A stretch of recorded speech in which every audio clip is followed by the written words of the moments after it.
সময় গড়ানোর সঙ্গে সঙ্গে আরও সংকটময় হয়ে উঠেছে মধ্যপ্রাচ্য পরিস্থিতি। হামাস প্রধান ইসমাইল হানিয়া নিহত হওয়ার পর ইসরায়েলে হামলা চালানোর প্রস্তুতি নিচ্ছে ইরান। মধ্যপ্রাচ্যে নিজেদের সমর্থিত সশস্ত্র গোষ্ঠীগুলোর সঙ্গে এ নিয়ে আলোচনায় বসার কথা জানিয়েছে তেহরান।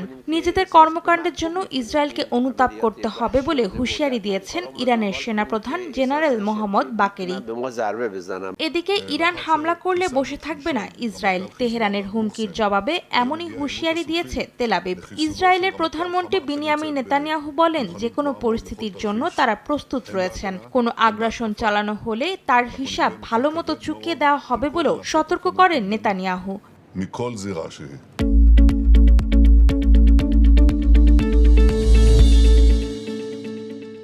এদিকে ইসরায়েলের নিরাপত্তা রক্ষায় আবারও নেতানিয়াহুকে প্রতিশ্রুতি দিয়েছেন মার্কিন প্রেসিডেন্ট জো বাইডেন। এছাড়াও ইরান, হামাস, হিজবুল্লাহ ও হাউথিদের সব হুমকির বিরুদ্ধে ইসরায়েলের পাশে থাকার কথাও জানান তিনি। তবে হামাস প্রধানের মৃত্যু গাজায় যুদ্ধবিরতির চুক্তির জন্য ভালো কিছু বয়ে আনবে না বলেও উদ্বেগ জানিয়েছেন বাইডেন।